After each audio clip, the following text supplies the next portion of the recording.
Secundaria segundo grado. Formación cívica y ética. ¿Quién regula a los servidores públicos?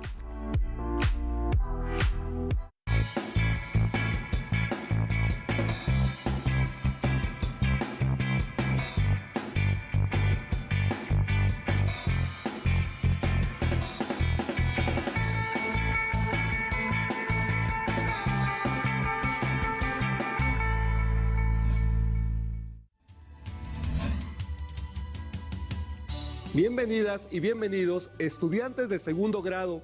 Soy el maestro Juan Carlos Ramírez y estaré con ustedes en una sesión más de la asignatura Formación Cívica y Ética. Nos acompaña la maestra Mirna Paredes Alvarado, quien nos ayudará a desarrollar el tema de esta sesión y nos brindará información importante que nos invitará a reflexionar. Bienvenida, maestra. Es un gusto, Juan Carlos, compartir contigo y con ustedes en casa. Antes de iniciar, quiero comentarles que estaremos acompañadas y acompañados vía remota por la maestra Gabriela Hernández Gómez y el maestro Ángel Francisco Pérez Arellano, ambos del maravilloso estado de Veracruz. Un saludo al hermoso estado de Veracruz, el cual es rico en cultura. Un ejemplo de ello son los voladores de Papantla, también llamados pájaros de la tierra. La ceremonia de los voladores de Papantla forma parte del patrimonio cultural de la humanidad, es decir, tiene valor a nivel mundial. Así es, maestro. Es un espectáculo majestuoso, el cual se puede apreciar bebiendo un tepache o un coco frío, los cuales son bebidas típicas de Veracruz. Excelente, maestra. En esta ocasión reflexionaremos sobre ¿quién regula a los servidores públicos?, lo cual nos ayudará a reconocer las atribuciones y responsabilidades de las y los representantes y servidores públicos. También compartiremos algunas ideas y ejemplos que les permitan reflexionar y analizar su desempeño. Recordemos que durante esta contingencia sanitaria debemos mantener las medidas de higiene como el constante lavado de manos y el correcto uso del cubrebocas. Aprovechemos estos momentos de confinamiento para convivir en familia y seguir aprendiendo en casa. Es importante que tengan cerca su cuaderno, bolígrafo o lápiz y su libro de texto. Si tienen discapacidad visual, preparen sus hojas Ledger, punzón y regleta. Les recomiendo, a lo largo de la sesión, realizar anotaciones de las ideas o información que consideren de interés. En esta sesión reconocerán cuáles son las atribuciones y responsabilidades de las y los servidores públicos, así como identificarán quién regula su comportamiento. Antes de dar inicio, pónganse cómodas y cómodos. Recuerden tomar las notas que consideren importantes. Ahora sí, comenzamos. Para iniciar con el tema, les presentaré el siguiente caso que nos compartieron alumnas y alumnos del estado de Veracruz. Imagina que te diriges a cierta dependencia gubernamental a dejar documentos personales para realizar un trámite importante. Sin embargo, se te hace tarde debido a un contratiempo familiar y al llegar te das cuenta de que han cerrado las puertas. Estás preocupada o preocupado, pues era el último día que tenías para entregar tus documentos. Casi para retirarte, te das cuenta que conoces a una de las personas que trabaja en el lugar y tienes oportunidad de hacerle un saludo detrás de la puerta para pedirle, mediante una seña, que salga un momento y te auxilie para entregar tus documentos. ¿Cuál de estas acciones consideras es la más adecuada ante el problema que enfrentas? A. Solicitar al servidor público que te permita ingresar. Le dices que una vez arreglado el trámite, tendrás a bien darle alguna gratificación monetaria. B. Pedir al servidor público que convenza a su jefe de abrirte la puerta, pues no fue tu culpa llegar tarde. C. Preguntar al servidor público acerca de una posible prórroga para entregar los documentos o en alguna otra solución para realizar el trámite. ¿Quién o qué regula el comportamiento de las y los servidores públicos cuando ejercen sus funciones? ¿Qué opinan? ¿Qué es lo que harían ustedes de acuerdo a lo que hemos venido revisando a lo largo de las sesiones? Les propongo reflexionen su respuesta y, al final, compartimos cuál sería la respuesta pegada a los principios de legalidad e imparcialidad. Me parece muy buena idea, maestro. Para ello, es muy importante recordar que en la Ley General de Responsabilidades Administrativas, en el artículo 3, fracción 25, se define a la servidora o servidor público como las personas que desempeñan un empleo, cargo o comisión en los entes públicos, en el ámbito federal y local, conforme a lo dispuesto en el artículo 108 de la Constitución Política de los Estados Unidos Mexicanos. Maestra, para profundizar en los conceptos y funciones de las y los servidores públicos, les invitamos a ver y escuchar el siguiente video. Trabajan en diversas áreas como salud, educación, seguridad pública, mantenimiento o impartición de justicia, entre otras. Su labor beneficia a los habitantes del país, por lo que son de suma importancia para la población.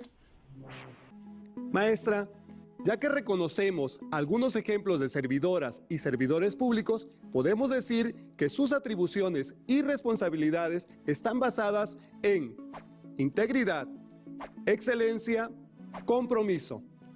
En este sentido, maestra, es importante señalar que estas responsabilidades las deben asumir las y los servidores públicos, ya que se encuentran reguladas en la Ley General de Responsabilidades Administrativas. Así es, maestro. Nuestro país, al ser un Estado de Derecho, estipula que tanto la ciudadanía como los gobernantes tienen que actuar de acuerdo con lo establecido en las leyes. En el caso de las y los servidores públicos, cuando actúan en el ejercicio de su función, solo pueden realizar aquello para lo que están autorizados por la ley. Esto es, con apego al principio de la legalidad. En otras palabras, si la ley no les ordena llevar a cabo una acción o no les faculta para ello, esa acción sería contraria a la ley.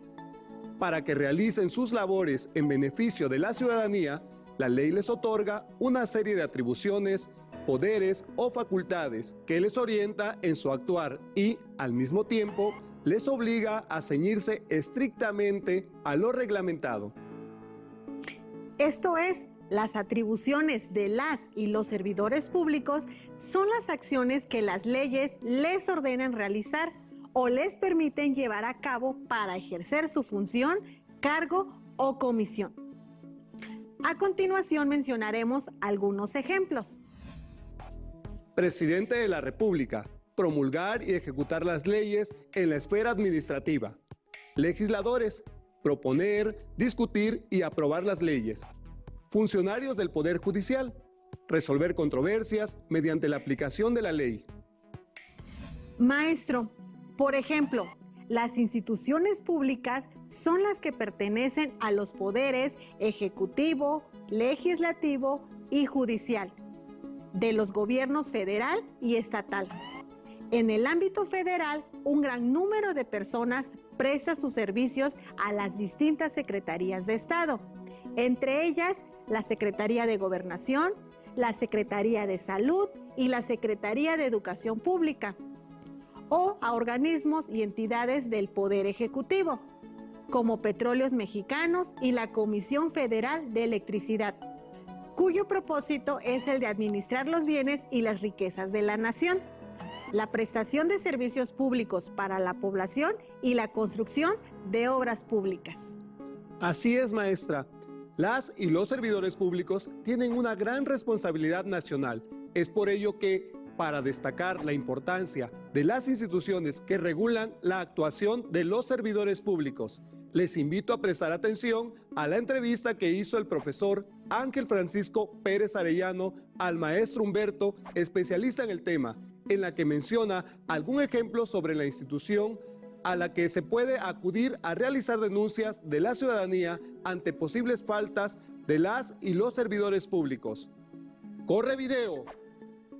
El día de hoy nos acompaña el maestro Humberto, quien es especialista en el tema que tiene que ver con los servidores públicos, sus sanciones y todo lo que tiene que ver con este gran tema que están estudiando, y sé que te ayudará a ti, alumna, y a ti, alumno, a entenderlo mejor.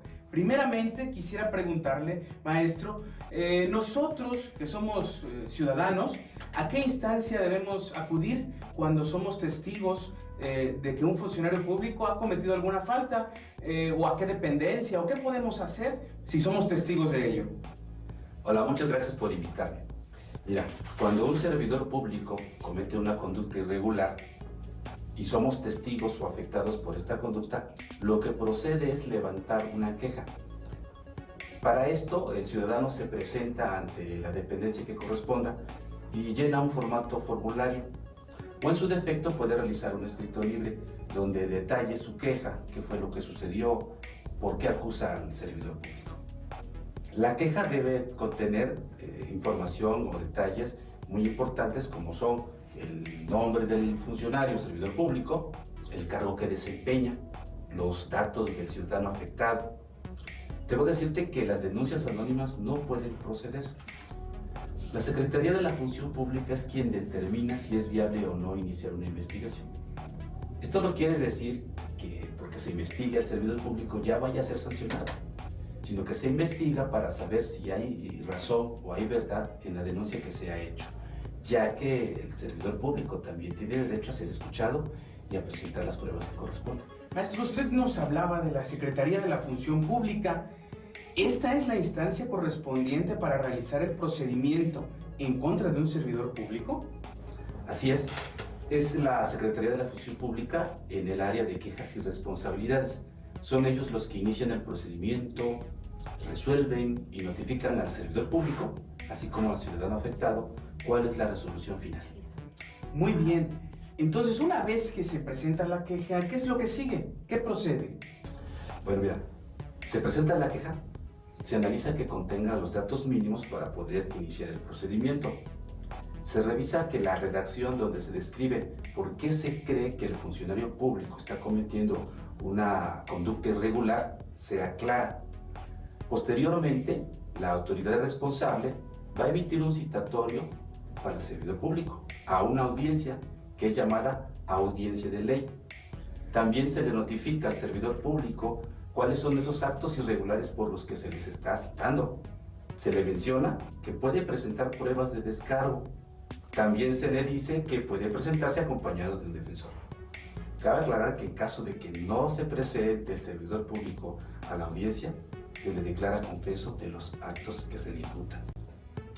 Posteriormente se inicia con la investigación, se cotejan las pruebas que ambas partes presentan y si es necesario se le cita para que corroboren su declaración, y así continúa el procedimiento hasta que se obtiene una resolución final.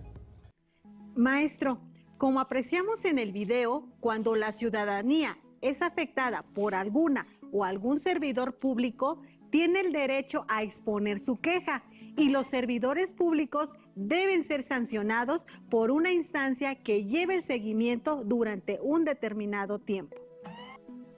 La Constitución Política y la Ley General de Responsabilidades Administrativas, entre otros documentos, establecen principios de actuación que las y los servidores públicos están obligados a observar, es decir, a cumplir en el desempeño de su función.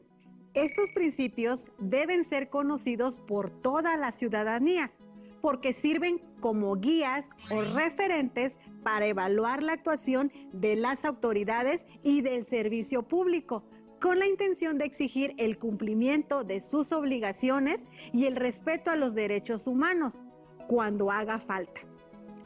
Ahora, recordaremos brevemente los principios que rigen la actuación de las y los servidores públicos. Los principios bajo lo que se rigen los servidores públicos como la legalidad, honradez, lealtad, imparcialidad y eficiencia. Cumplir estos principios les permite mostrar en todo momento una conducta adecuada y brindar confianza a la sociedad. Creo que como ciudadanos también es necesario conocer estos documentos, porque nos sirven como guías para evaluar la actuación de las autoridades y para exigir el cumplimiento de sus obligaciones y el respeto a los derechos humanos. Maestra, entonces, El trabajo y compromiso de las y los servidores públicos hacen posible el funcionamiento del Estado. Sin embargo, como todas las personas, pueden cometer equivocaciones en el ejercicio de sus funciones, incurrir en faltas o actos ilegales e incluso en delitos y actos de corrupción. Así es, alumnas y alumnos, las leyes no solo establecen las obligaciones y atribuciones del servicio público, sino que prevén las sanciones que deben recibir cuando incumplan o se apartan del ordenado por las leyes. Les invito nuevamente a escuchar la entrevista del profesor Ángel Francisco Pérez Arellano del Estado de Veracruz, donde refieren algunas de las sanciones que hemos comentado. ¡Corre video! Ahora nos podría usted comentar si hay un estándar en las sanciones a los servidores públicos o estas dependen del lugar donde trabaja el servidor público. Mira, las sanciones ya están establecidas en la ley y no pueden ser otras más que aquellas que aparecen en la Ley de Responsabilidades de los Servidores Públicos. Las sanciones varían. Pueden ser desde las más sencillas, como es una amonestación público-privada, o puede ser una sanción económica. Es una multa que se le impone al servidor público como reparación del daño que ocasiona. La cantidad de dinero de la multa que se le impone al servidor público la estipula la misma Secretaría de la Función Pública y va a depender de acuerdo al daño que se ocasione. Otra sanción es la suspensión. ¿Sí? Por ley, esta no puede ser menor a 3 días ni mayor a 1 año. La inhabilitación es otro tipo de sanción y esta consiste en separar al servidor público de su cargo o de su función.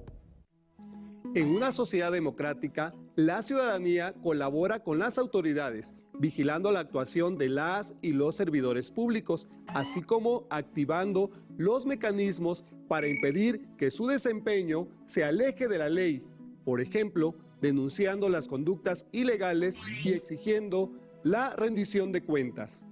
Maestro, efectivamente, así lo vimos y escuchamos en la entrevista al maestro Humberto, en la que nos explicó las sanciones a las que pueden hacerse acreedoras las y los servidores públicos. En el artículo 108, nuestra Constitución Política establece que los servidores públicos serán responsables por los actos u omisiones en que incurran en el desempeño de sus respectivas funciones. Son muy variadas las faltas y conductas ilegales en las que pueden caer los servidores públicos, desde realizar con descuidos sus labores hasta hacer mal uso de los recursos públicos de los que disponen, violar los derechos humanos de las personas o pedir o recibir dinero u otros beneficios a cambio de cumplir con sus obligaciones. A esas acciones se le conoce como cohecho o soborno. A continuación, la profesora Gabriela Hernández Gómez del Estado de Veracruz nos explicará las sanciones por faltas o irregularidades de las y los servidores públicos. Pongamos atención. Claro, es importante que conozcamos las sanciones a las que se hacen acreedores las y los servidores públicos cuando cometen una falta. Estas se encuentran establecidas en la Ley Federal de Responsabilidades Administrativas, específicamente en el artículo 53. Pero antes de pasar a comentarlas, te recuerdo que una sanción es una consecuencia jurídica ante el incumplimiento de alguna responsabilidad o de un servicio. Ahora sí te voy a comentar las sanciones. La primera de ellas es el apercibimiento público o privado. Esta es una corrección disciplinaria. Es una llamada de atención o una advertencia que se le hace al servidor o a la servidora pública para invitarlo a corregir su conducta o comportamiento. También se le comenta de que en caso de reincidir nuevamente será acreedor a una sanción aún mayor. La siguiente sanción es la amonestación pública o privada. Esta es una corrección disciplinaria. Es una advertencia que se le da al servidor público en donde se le hacen ver las consecuencias de su falta. Además, se le invita a enmendar el error y se le exhorta a modificar su comportamiento o será acreedor a una sanción aún mayor. Este es diferente al apercibimiento, pues ya no solo es una llamada de atención, sino aquí se intenta la previsión de la comisión de un delito. Continuando con las sanciones, se encuentra la suspensión. La suspensión consiste en la privación o prohibición del servidor público para desempeñar algún cargo, puesto o comisión durante un tiempo determinado y sin goce de sueldo. La siguiente sanción es la destitución. Consiste en retirar al servidor público de manera permanente de su puesto, cargo o comisión por habérsele encontrado responsable en términos de la ley. La siguiente sanción es la sanción económica. Esta es una multa que se le impone al servidor público, misma que establece la autoridad administrativa. Esto con el fin de reparar el daño a Hacienda Pública. Para ello, el servidor público se ve obligado a sacrificar sus bienes patrimoniales. La última sanción es la inhabilitación temporal. Consiste en separar temporalmente al servidor público de su puesto, cargo o comisión según determine la autoridad administrativa. Como te habrás dado cuenta, cuando un servidor público se comporta de manera contraria a sus principios o valores, se hace acreedor a alguna sanción. Es por ello que es importante que nosotros como ciudadanos conozcamos nuestros derechos, para que cuando alguno de ellos se vea transgredido, podamos denunciar y así se corresponda la sanción al servidor o a la servidora pública que cometió dicha falta. Después de escuchar a la maestra Gabriela explicando las sanciones por faltas o irregularidades de las y los servidores públicos, ahora tendrán más elementos para valorar críticamente su desempeño y las sanciones previstas que recibirán en caso de que no respeten lo establecido en las leyes. Con base en lo anterior, las y los servidores públicos cumplen sus labores prestando servicios, ejecutando obras, atendiendo trámites, proporcionando servicios de salud, de educación, impartiendo justicia y realizando todas las tareas que el Estado está obligado a realizar en beneficio del pueblo. Así es, maestra. Entonces, ahora demos respuesta al caso del principio y, de acuerdo a las opciones de respuesta, la más cercana a la que hemos revisado en la sesión es C. Preguntar al servidor público acerca de una posible prórroga para entregar los documentos o en alguna otra solución para realizar el trámite. ¿Ustedes en casa qué respondieron? Maestra, para concretar lo revisado en la sesión, les invito a escuchar y tomar nota del reto que nos comparte la profesora Gabriela. Veamos y escuchemos y tomen nota. Por supuesto, para que tu aprendizaje sea significativo y relevante, te invito a que investigues acerca de una o un servidor público de tu localidad, municipio, entidad o país que haya cometido alguna falta como cohecho, corrupción o abuso de funciones y además a que investigues a qué sanción se hizo acreedor. Recuerda compartir ese trabajo con tu maestra o maestro de la asignatura de Formación Cívica y Ética. Para cerrar la sesión, recapitulemos. En esta sesión recordaste que para el funcionamiento del Estado se requiere de la labor de personas o individuos conocidos como servidores públicos, quienes deben tener una vocación de servicio hacia la comunidad y conocimientos que les permitan realizar adecuadamente sus funciones. Con base en lo anterior, 1. Cumplen sus labores realizando todas las tareas que el Estado está obligado a hacer en beneficio de la sociedad. 2. Están obligadas y obligados a desempeñar su trabajo poniendo en práctica los principios y valores éticos. 3. Cuando las y los servidores públicos incurren en una falta en alguna de las obligaciones para las que fueron contratados y cometen cohecho, soborno o corrupción, se hacen acreedores a una serie de sanciones que varían dependiendo la falta cometida. Las sanciones por faltas o irregularidades de los servidores públicos son amonestación, sanción económica, suspensión, destitución, inhabilitación y sanciones penales. Recuerden revisar su libro de texto para complementar el tema visto en esta sesión y comentar con su profesora o profesor las dudas que les hayan surgido. Sigan aprendiendo, ya que aún queda mucho por explorar y descubrir. Nos vemos en una próxima sesión de la asignatura Formación Cívica y Ética. ¡Hasta la próxima! Si tienes dudas o necesitas ayuda, llama al Centro de Apoyo Pedagógico a Distancia. El número de teléfono para secundaria es el 5536 0171.